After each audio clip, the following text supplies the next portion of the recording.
साथियों और दोस्तों, ये यात्रा क्यों निकाली हमने, और ये चौथे चरण की यात्रा है। याद रखना, लड़ाई अभी खत्म नहीं हुई है। भगवान श्री कृष्ण की नगरी से ऐलान कर रहा हूं कि ये धर्म युद्ध है अधर्म के खिलाफ, और ये जारी रहेगा जब तक ये अधर्म खत्म नहीं होगा। क्योंकि भगवान श्री कृष्ण का संदेश है कि अगर आपका अधिकार छीना जाए, आपका हक मारा जाए, तो फिर उसके लिए युद्ध करना पड़ेगा, बलिदान देना पड़ेगा, महाभारत करनी पड़ेगी, और उस महाभारत में जीत हासिल करनी पड़ेगी। उसके लिए तैयार हो जाओ, ये कहना चाहता हूं। क्यों हुई थी महाभारत? महाभारत इसलिए हुई थी कि पांडवों ने कौरवों से कहा 5 गांव दे दो, गुजारा कर लेंगे।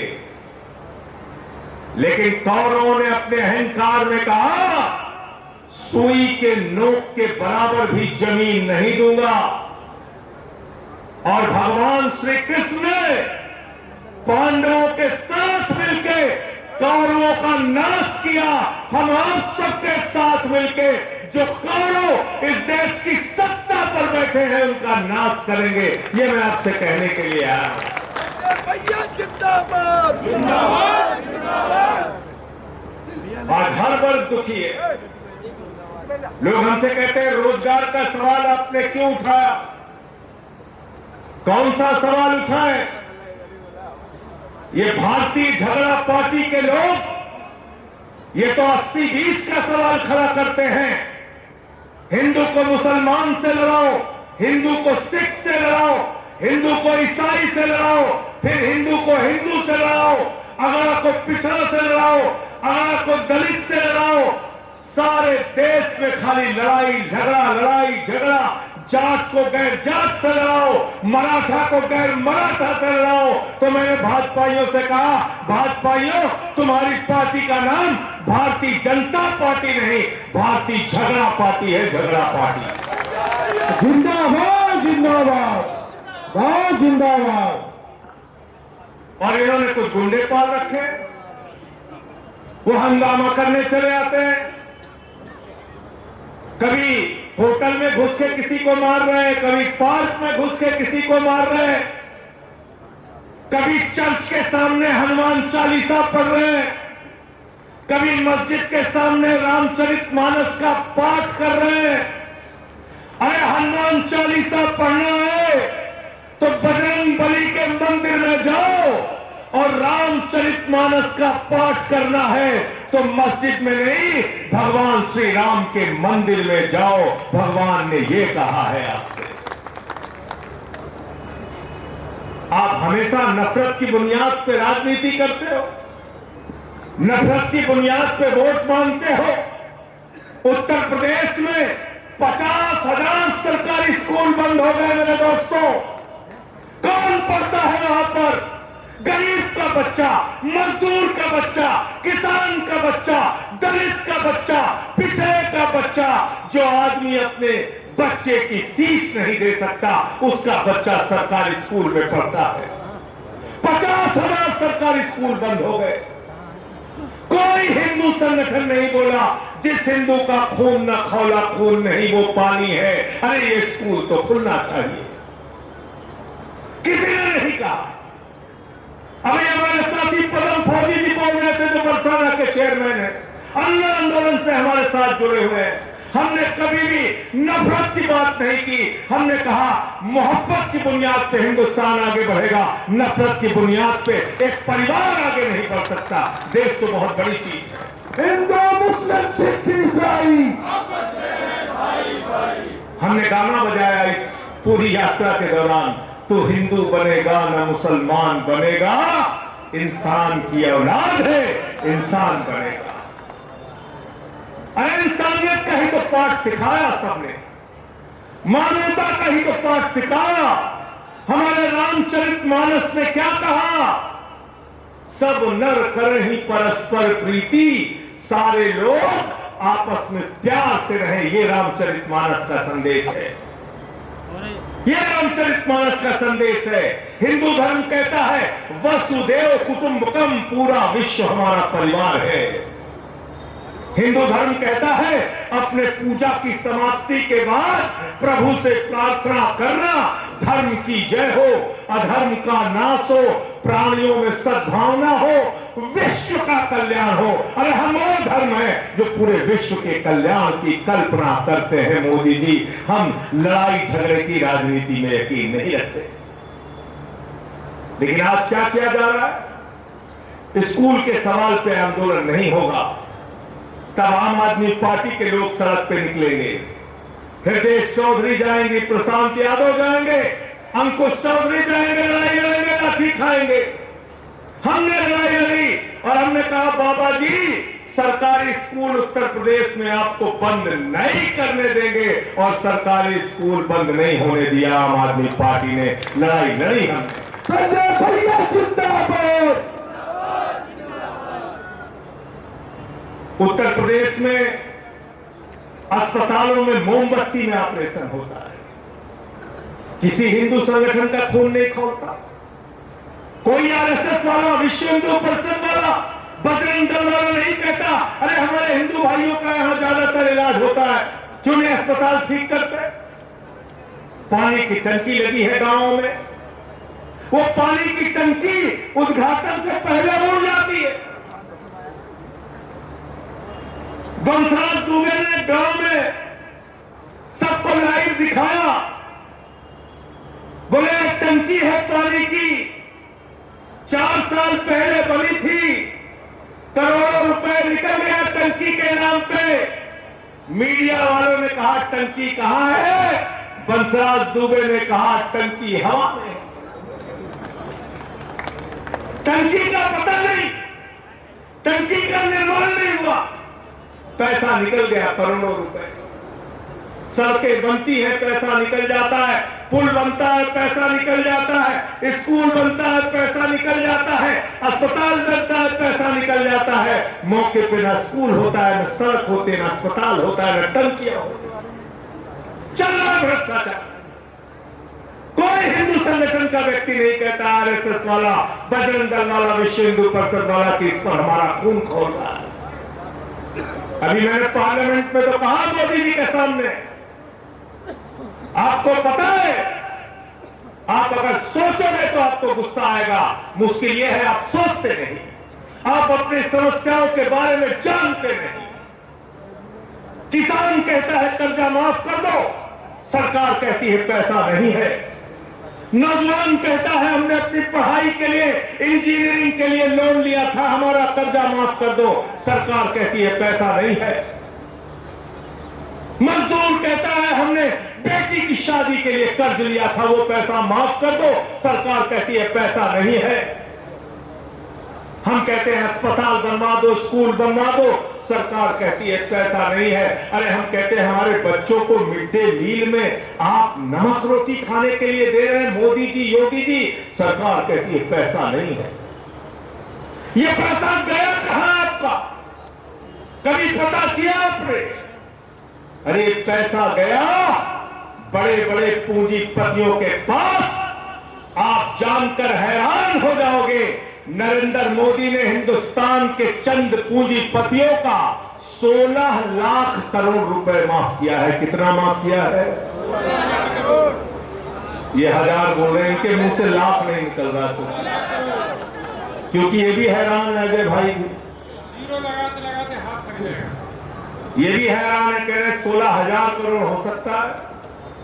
नहीं साहब, 16,000 नहीं, 16 लाख करोड़। जीरो लगाते लगाते थक जाओगे। किसान का 50,000 बाकी रहता है तो आप उसको पकड़ के हवालात में डाल देते हो तहसील के अंदर, लेकिन 16 लाख करोड़ रुपए अपने दोस्तों का माफ कर दिया। मैंने पूछा क्यों माफ किया? भैया कुछ करना है काम है तो बैठ जाओ शांति से। मैंने पूछा क्यों माफ कर दिया? कहते माफ कर दिया किसका पैसा है बैंकों में? बताओ किसका पैसा है? बताओ किसका पैसा है? जनता का, कर्मचारी का, मजदूर का, किसान का, आम आदमी का, छोटे व्यापारी का। वो पैसा कौन लेके भाग गया? 20,000 करोड़ लेके नीरव मोदी, मेहुल चौकसी भाग गया। 10,000 करोड़ लेके विजय माल्या भाग गया। 6,000 करोड़ लेके नितिन संदेशरा भाग गया। 3,000 करोड़ लेके ललित मोदी भाग गया। विदेश में बैठ के चिढ़ाते हैं संजय सिंह का पासपोर्ट जब्त है, अरविंद केजरीवाल का पासपोर्ट जब्त है, मनीष सिसोदिया का पासपोर्ट जब्त है, लेकिन आपके बैंकों पर डकैती डालने वाले विजय माल्या का पासपोर्ट जब्त नहीं हुआ, ललित मोदी का पासपोर्ट जब्त नहीं हुआ, नितिन संदेशरा का पासपोर्ट जब्त नहीं हुआ। बताओ कैसी न्याय की व्यवस्था है? भ्रष्टाचार का एक ही काल। मैं सांसद हूं, देश का मेरा पासपोर्ट जब्त है, लेकिन विजय माल्या का नहीं है।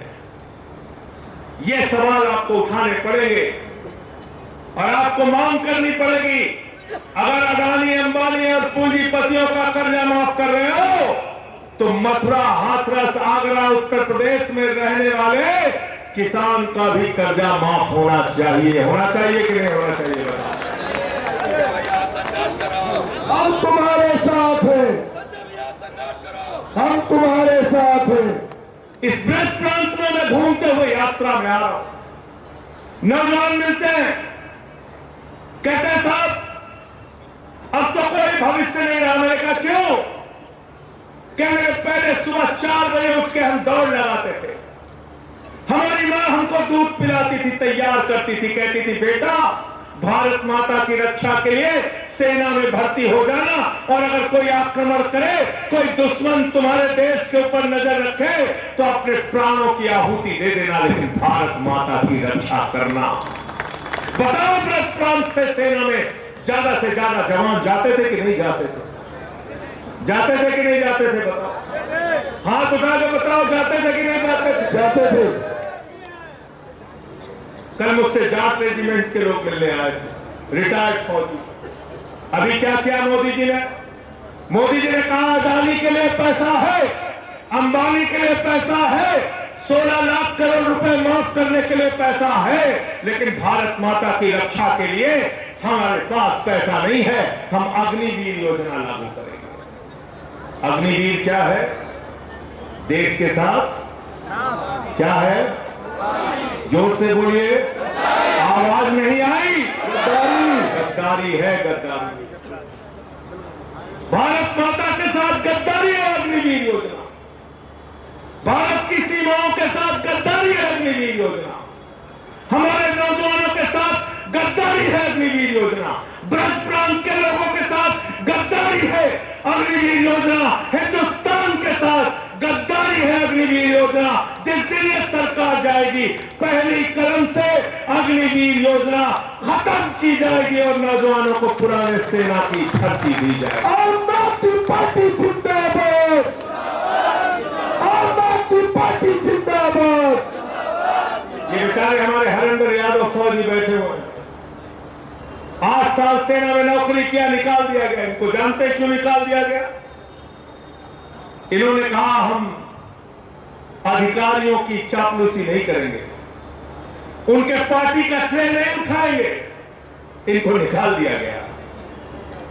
कोई आवाज उठाने के लिए तैयार नहीं थे, संसद में बोलने के लिए तैयार नहीं था। आपके इस बेटे ने, आपके इस भाई ने संसद के अंदर कहा हमारा फौजी बंदूक उठाने के लिए है, अधिकारियों की ट्रे उठाने के लिए नहीं है, जूता उठाने के लिए नहीं है, चप्पल उठाने के लिए। संजय भैया जिंदाबाद, संजय भैया जिंदाबाद। इसलिए उत्तर प्रदेश के लोगों, साथियों, आपसे कहना चाहता हूं, अपने सवालों पर राजनीति करो।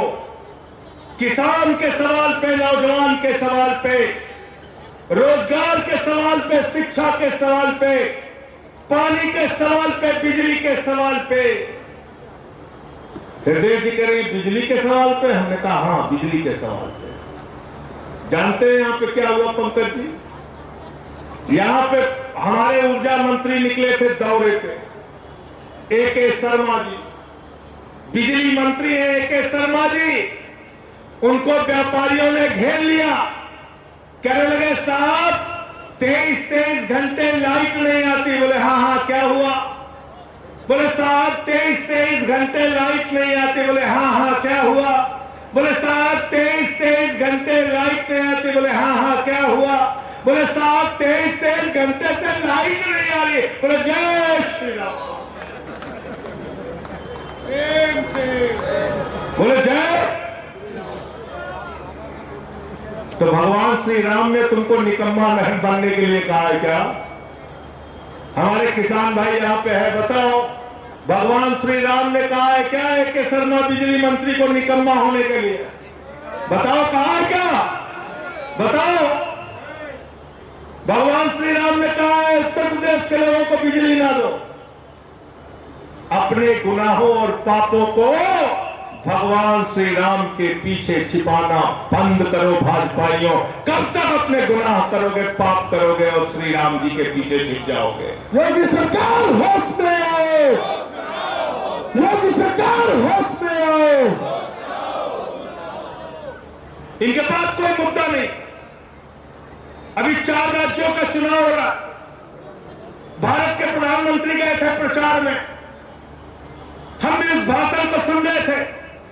हमने सोचा प्रधानमंत्री स्कूल की बात करेंगे, प्रधानमंत्री अस्पताल की बात करेंगे, प्रधानमंत्री काले धन की बात करेंगे, प्रधानमंत्री रुपया क्यों कमजोर हो रहा है इसकी बात करेंगे।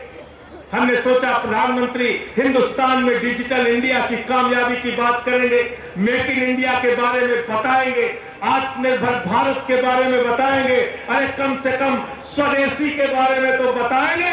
लेकिन भारत का प्रधानमंत्री इतना कमजोर, इतना लाचार और मानसिक रूप से दिवालियेपन का शिकार है कि प्रधानमंत्री सभा में कह रहे हैं केरला फाइल्स के नाम पे वोट दे दे बाबा। किसके नाम पे? कश्मीर फाइल्स के नाम पे वोट दे दे बाबा। अरे केरला फाइल्स कश्मीर फाइल्स नहीं बनती तो धुरंधर 2 के नाम पर वोट दे दे बाबा। प्रधानमंत्री स्कूल के नाम पर वोट नहीं मांगते, प्रधानमंत्री अस्पताल के नाम पर वोट नहीं मांगते, प्रधानमंत्री रुपया क्यों कमजोर हो रहा है ये बताने के लिए नहीं तैयार होते, किसानों की आमदनी 2 गुना क्यों नहीं हुई इसके बारे में नहीं बताते और वोट नहीं मांगते। प्रधानमंत्री क्या कह रहे हैं? फिल्म के नाम पर वोट दे दे। किसके नाम पे? फिल्म के नाम पे वोट दे दे। मैंने मोदी जी से कहा, मोदी जी केरला फाइल्स के नाम पे वोट मांग रहे हो, कश्मीर फाइल्स के नाम पे वोट मांग रहे हो, देश के लोगों से कह रहे हो केरला फाइल्स देखो, कश्मीर फाइल्स देखो। मैं तुमसे कहना चाहता हूं एफसीन फाइल्स देखो, मणिपुर फाइल्स देखो, हिंदुस्तान के गरीबों की फाइल्स देखो। संजय भैया संघर्ष करो, संजय भैया संघर्ष करो। उसके लिए प्रधानमंत्री तैयार नहीं। असम में चुनाव हो रहा, वहां के मुख्यमंत्री का भाषण मैंने सुना। हेमंत बिस्वा शर्मा कहते हैं मुसलमानों के यहां से सामान मत खरीदना। क्या कहते हैं? मुसलमानों के यहां से सामान मत खरीदना।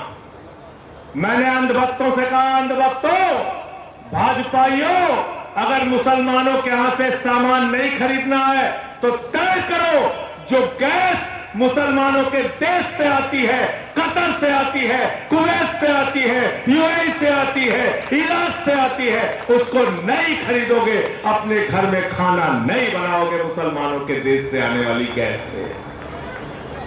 और मोदी जी से भी कहो तय करें जो डीजल और पेट्रोल मुसलमानों के देश से आ रहा है उससे गाड़ी नहीं चलाएंगे। सारे के सारे अंधभक्त पैदल चलेंगे, लकड़ी से खाना बनाएंगे, न गैस का इस्तेमाल करेंगे, न तेल का इस्तेमाल करेंगे। और जाओ तय करो, मोदी जी के साथ मिलकर फैसला हो। बताओ, ये कह रहे हैं कि लकड़ी से नहीं, नाली के गैस से बनाएंगे। किससे बनाएंगे? नाली की गैस से। भैया मैंने बहुत कोशिश किया, चाय बनी ही नहीं। मैंने तो बहुत कोशिश किया नाली के गैस से चाय बनाने के लिए, बनी नहीं चाय। इसलिए आपसे कहने के लिए आया हूं, ये 4 चरण की यात्रा अभी खत्म हुई है, 4 चरण की यात्रा अभी और बाकी है, और अगली हमारी यात्रा पश्चिम प्रांत में होगी, क्रांतिकारी धरती मेरठ से होगी, मेरठ से।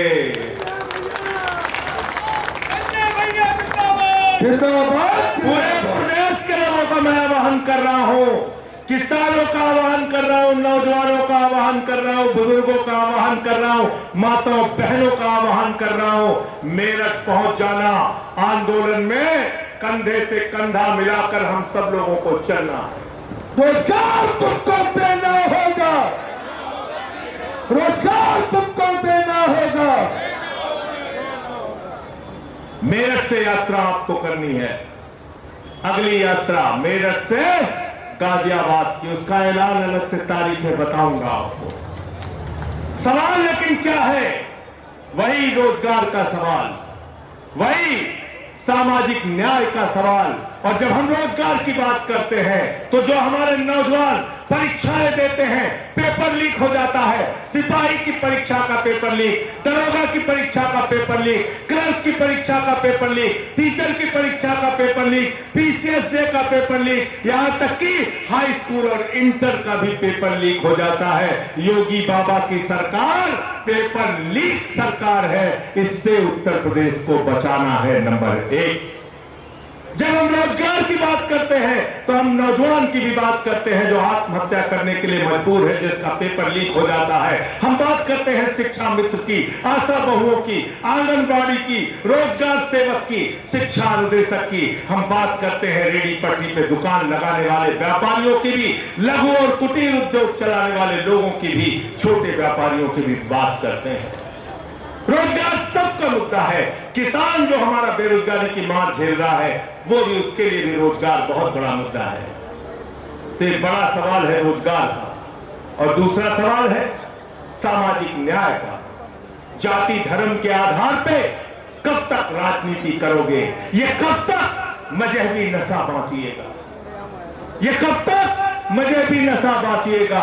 ये उन्माद वाली हवा बांटिएगा? ये मंदिर, ये मस्जिद, शिवालय की जिद में वतन ही ना होगा तो क्या बांटिएगा? संजय सिंह जिंदाबाद। वतन ही ना होगा तो क्या बांटिएगा? इसलिए बांटने की राजनीति बंद करो, ये 80-20 की राजनीति बंद करो, ये हिंदू मुसलमान की राजनीति बंद करो। राजनीति शिक्षा पे होनी चाहिए, स्वास्थ्य पे होनी चाहिए, बिजली पे होनी चाहिए, पानी पे होनी चाहिए। और यह राजनीति अगर हिंदुस्तान में किसी ने करके दिखाया है तो अरविंद केजरीवाल और आम आदमी पार्टी ने करके दिखाया है। 10 साल हमने दिल्ली के लोगों को बिजली फ्री दिया, पानी फ्री दिया, शिक्षा फ्री दिया, इलाज फ्री दिया, और 10 साल तक मुनाफे का बजट दिल्ली में केजरीवाल जी ने दिया। अरविंद केजरीवाल जिंदाबाद। बस की यात्रा फ्री किया। चले जाओ पंजाब, वहां पर फ्री में 300 यूनिट बिजली मिलती है। उत्तर प्रदेश में बिजली का स्मार्ट मीटर लग गया है। वो स्मार्ट मीटर नहीं है, वो लूट मीटर है, लूट मीटर, और गरीब आदमी को बिजली से वंचित करने की योजना है। तो इन सारे सवालों पर हम लोग मिल के लड़ेंगे, आगे बढ़ेंगे। इंकलाब जिंदाबाद, आम आदमी पार्टी जिंदाबाद।